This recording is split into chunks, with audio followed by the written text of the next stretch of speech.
Le fatalisme oriental m'étonnera toujours. L'attitude des musulmans devant la mort n'est pas la même que la nôtre. Ils l'acceptent. Nous, nous nous révoltons. Pour tout le monde, demi-tour, direction le poste, colonne par un sur la piste. À peine arrivons-nous dans notre cantonnement que Forster et un groupe de Tabor sautent de leur véhicule. Nous nous saluons froidement. Le capitaine s'adresse à Scipion. J'emporte le corps de Ben Hamouda au village, dans sa famille. Il sera inhumé demain matin. La mise en terre aurait dû se faire cet après-midi même, mais le colonel veut absolument qu'une cérémonie officielle ait lieu demain matin à Ouled Aïssa en présence de votre promotion. Ils viennent me contacter. Adieu. Reste le collecteur de fonds qui a droit à une sépulture correcte. Les anciens du village, témoins de la scène, se proposent de l'enterrer dans le petit cimetière de la colline. Je me retrouve seul avec Scipion au PC, tandis que Dedieu active la réintégration de l'armement. Ne faites pas cette tête, vous aussi, Fortu. Vous n'y êtes pour rien. Quand on a fait la guerre, il arrive de trinquer. Ben Hamouda n'a pas eu de peau, c'est tout. Nous sommes tous logés à la même enseigne. La vie d'un des nôtres me sera toujours précieuse. Heureusement que Chatoise a eu la détente facile. Il faudra remettre rapidement le contenu de la sacoche au chef d'état-major. Il n'y a pas grand-chose, en gros 40 000 francs. Je crois que nous devrions réunir nos hommes pour commenter l'événement. Très juste, je me charge de leur parler.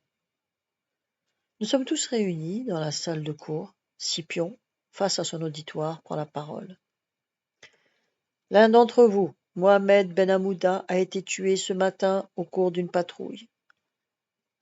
C'était un homme courageux, un guerrier. Il a donné sa vie pour l'Algérie française, pour son village, pour sa famille, comme beaucoup d'entre vous avant lui. Il a rejoint le paradis d'Allah et nous l'honorerons, ainsi que les siens, en nous rendant tous demain matin à Ouled Aïssa, où se déroulera une cérémonie officielle. Pour Ben Hamouda, brave entre les braves, je vous demande de vous lever et d'observer une minute de silence. Figés au garde à vous, recueillis, nous nous exécutons. Mes amis, la vie continue. Je vous rappelle que cet après-midi, je prendrai la tête du deuxième groupe pour une autre patrouille. Vous pouvez disposer. Ils se dispersent par petits groupes en se rendant au réfectoire. C'est vrai, la vie continue. Le lendemain matin, deux GMC de la CCS nous déposent sur la place d'Ouled Aïssa. Pour l'occasion, nos stagiaires ont été armés. Foster nous accueille et nous désigne notre emplacement. La population est rassemblée au grand complet. Au centre du dispositif, devant les bâtiments de la SAS, 3 grands bancs de bois accolés attendent le corps. Le bruit caractéristique d'un hélicoptère léger se précise. Il se pose à une centaine de mètres de nous sur la DZ dans un nuage de poussière. En descendant, le général commandant de la 27e DIA et notre colonel. Nous les saluons. Tu indiques un détachement en armes du régiment rend les honneurs. L'attente ne dure pas. Le corps arrive, porté à bras par 4 villageois. Les tabors, de part et d'autre, l'accompagnent à pas lents. Sous le ciel bas et gris et le silence profond, l'émotion est palpable. Le corps étroitement mailloté selon les rites de la religion islamique est déposé sur l'estrade improvisée. Le capitaine le recouvre d'un drapeau tricolore. Un jeune homme d'une quinzaine d'années, son fils sans doute, s'approche dignement de la dépouille mortelle de son père. Pas de larmes. C'était écrit. Le général va vers lui et lui remet, au nom du président de la République, la médaille militaire et la croix de la valeur militaire avec palme, qu'il accroche à son blouson. Le piquet présente les armes, tandis que le clairon du régiment égrène les notes infiniment tristes de la sonnerie de mort. Puisse-t-il ne pas l'être pour rien. Ensuite, tout va très vite. Les porteurs et leur escorte se dirigent vers le cimetière, les autorités regagnent l'hélicoptère. Quant à nous, dans nos camions, nous reprenons la route d'Ouled Hammer. Le lendemain, la mutation de Scipion pour le Tchad arrive sans autre forme de procès. La purge atteint à présent la base de la pyramide. D'abord les colonels, maintenant les lieutenants. Voilà à quoi mène la simple curiosité qui a conduit sur le front des barricades. Un officier de valeur de plus est victime de censeurs aveugles. Mon lieutenant, je suis vraiment désolé. Il ne faut pas, Fortu. Nous avons conduit ensemble une expérience unique, mais je pressentais le sort qui m'attendait. J'aurais d'autres missions à remplir. Un militaire ne doit pas penser, et encore moins discuter les ordres. Je suis muté, je m'en vais sans pleurnicher. Ma parole, c'est lui qui me console, qui me donne une leçon de dignité. Il n'empêche que j'en veux terriblement à ceux qui procèdent à ces coups sombres, où ils mélangent les bons et les mauvais. Quelques jours plus tard, après le départ de Scipion, Jocelyne me dit « Elle est belle ton armée. As-tu toujours confiance, malgré les belles paroles du général de Gaulle à Tizi Ouzou ? Il n'est peut-être au courant de tout. Je lui conserve ma confiance. Il est certainement mal entouré. Par ailleurs, je suis tellement engagé dans ma mission que je ne peux qu'aller de l'avant. Ce qui est arrivé à Leclerc et à Scipion est tout simplement dégueulasse. À mon avis, tu n'es qu'au début de tes désillusions. » Je ne lui réponds pas, car en matière de polémique, elle est redoutable.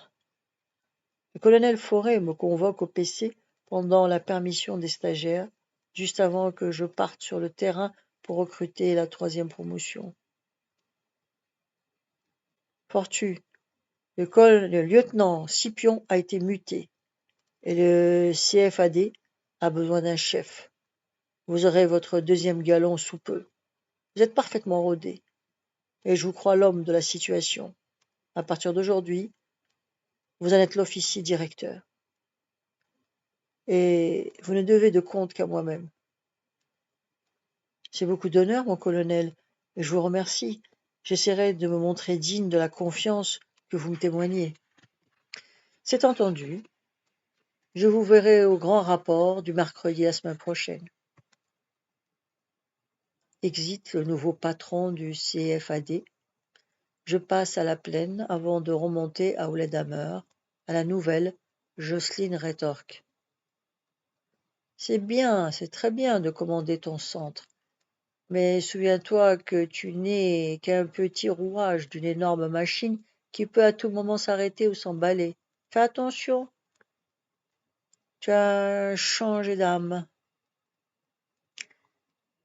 Comme d'habitude, elle est péremptoire et j'avale mes kilomètres de piste. Méditatif.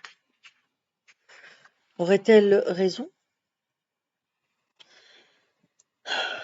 Ma prise de commandement du CFAD ne m'a pas posé de problème particulier, si ce n'est qu'avant, avec Scipion, nous nous épaulions l'un l'autre. Je suis le seul officier du centre et j'ai désigné Chatoise comme adjoint. Il remplit ce rôle avec application et compétence. Je peux lui faire confiance. Le printemps et un été particulièrement chaud se passent dans la routine d'une instruction civique et militaire bien huilée. Plus jamais, les routes et les pistes sont sûres et l'adversaire demeure invisible pour autant qu'il existe encore. Les barrages aux frontières sont étanches et les maquis exsangues sont complètement coupés de l'extérieur. La 5e promotion est en gestation. Peu nombreux sont actuellement les villages qui ne possèdent pas leur groupe d'autodéfense. Je sais, par les officiers de renseignement des bataillons, qui sont à présent solidement implantés. Les 60 centres de formation d'Algérie fonctionnent à plein rendement. Par ailleurs, le plan de Constantine tient ses promesses, en scolarisant et en donnant du travail sur les chantiers des grands travaux. Un barrage s'élèvera en Petite Kabylie, sur le Djenjen supérieur. 3 millions de tonnes de minerais de fer sont extraites de l'Ouenza. À Tébessa, dans le sud, les phosphates sont en pleine exploitation.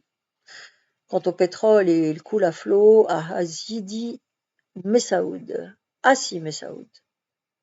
au terminal de l'éoduc à Bougie. Tout va dans le bon sens et sert de matière première à mes causeries quotidiennes avec les stagiaires. Seule l'agriculture, qui souffre du resserrement des populations et du manque de modernisme dans ses méthodes, prend du retard, bien qu'elle emploie 70% de la population. Dans ce domaine, il faudra, selon les experts, des années et l'engagement de capitaux importants pour satisfaire aux besoins du pays. Au hasard des rencontres et des réunions de travail, nous sommes quasiment unanimes à estimer que le FLN ne tardera pas à lever le bras. Nous avons aussi, en provenance de métropole, des échos des adversaires de l'Algérie française. Nous sommes écœurés de voir que l'on permette la publication du Déserteur de René Maurienne et de la Déclaration sur le droit de l'insoumission dans la guerre d'Algérie, ou du Manifeste des 121 dont Simone de Beauvoir, Jean-Paul Sartre, Simone Signoret, Alain Robbe-Grillet, Daniel Delorme, etc. sont les signataires. Pendant la Première Guerre mondiale, ils auraient été déférés devant un tribunal militaire. Le 5 septembre, ma belle espérance est battue en brèche. De Gaulle s'adresse aux Français. L'Algérie algérienne est en marche. J'en reste pantois. Pourquoi ce changement dans le discours? Les dirigeants du FLN doivent jubiler. Et la population algérienne? Inutile de vous préciser que Jocelyne ne me rate pas. Alors, ton Algérie française devient l'Algérie algérienne? C'est ton idole qui le dit. Ma chérie, je ne sais plus que penser. Peut-être est-ce encore une pirouette politicienne. Il est vrai que je commence à être ébranlé. As-tu l'intention de renouveler ton engagement? L'échéance tombe dans 3 mois. Et un peu les pieds sur terre. Si le discours du chef de l'État ne change pas, il est certain que je reprendrai ma liberté. Mais je n'ai pas le moins du monde l'intention de rentrer en France. Comment cela? Pour 2 raisons. D'abord, tu es sur le point d'avoir une nomination à Borj-Mlayel. Ensuite, je n'ai pas envie de réintégrer mon académie de rattachement dans l'Aisne. Crois-tu qu'un pied noir puisse vivre là-bas? Je demanderai un poste ici. Nous terminerons l'année scolaire. Après, nous aviserons. Et si je n'obtiens pas de poste? Tu en auras un, et puis, que je sache, nous sommes toujours en France ici. Nous en reparlerons le moment venu. Pour l'instant, occupe-toi un peu de ta fille, qui ne te voit pas souvent. C'est vrai, mais je me mets illico à lutiner, le petit bout de fille qui rit aux éclats. Quoi de plus beau qu'un enfant? À Alger, la voix de l'officier en retraite le plus décoré de France s'élève, celle du général Salan. Nul n'a le droit de décider de l'abandon d'un territoire où s'exerce la souveraineté de la France, particulièrement en ce qui concerne l'Algérie. Immédiatement, le ministre de la Défense, Pierre Mesmer, interdit à Salan le droit de vivre sur le territoire algérien. Par prudence, ce dernier établit ses quartiers en Espagne. Je suis atterré. Où allons-nous? Au grand rapport du mercredi, les questions fusent et le colonel Forêt tente de nous rassurer. Messieurs, je comprends votre souci. Vous êtes les maîtres du terrain. Militairement, la guerre est gagnée, mais la politique a ses raisons que la raison ne saurait croire. La politique ne nous regarde pas. Et jusqu'à preuve du contraire, notre mission n'a pas changé. Continuez de la remplir avec le même allant. Le reste ne nous concerne pas. Des murmures s'élèvent dans la salle, mais en bon militaire, tous obéiront. Quant à moi, ma décision est prise. Je continuerai comme les autres, mais pour 3 mois seulement. Pourvu que Jocelyne ait sa nomination, sinon elle arriverait bien à me convaincre d'aller à Laon, pour le plus grand contentement de nos 2 familles d'ailleurs. Borges-Menaïel est sans doute une annexe de Lourdes. Le miracle se produit. Le 15 septembre, un pli officiel de l'inspection d'académie de Tizi Ouzou la nomme à partir du 1er octobre à l'école de garçons, tout près de chez nous. Dans quelques semaines, je demanderai mon exéat à mon académie de rattachement et mon INIAT en Grande Kabylie. Je ne pense pas qu'il y ait beaucoup de candidats dans ce sens, surtout en cette période troublée. Une idée sympathique lève le doigt sous mon crâne. Jocelyne va avoir un salaire. Et si nous achetions notre première voiture? Une fois de plus, je reprends la piste d'Ouled Hammer, laissant une future enseignante à ses préoccupations pédagogiques. Je sens qu'il va être de plus en plus difficile et malhonnête de maintenir le cap avec mes stagiaires. Et pourtant, c'est ma mission. Advienne que pourra, j'irai jusqu'au bout. La suite demain.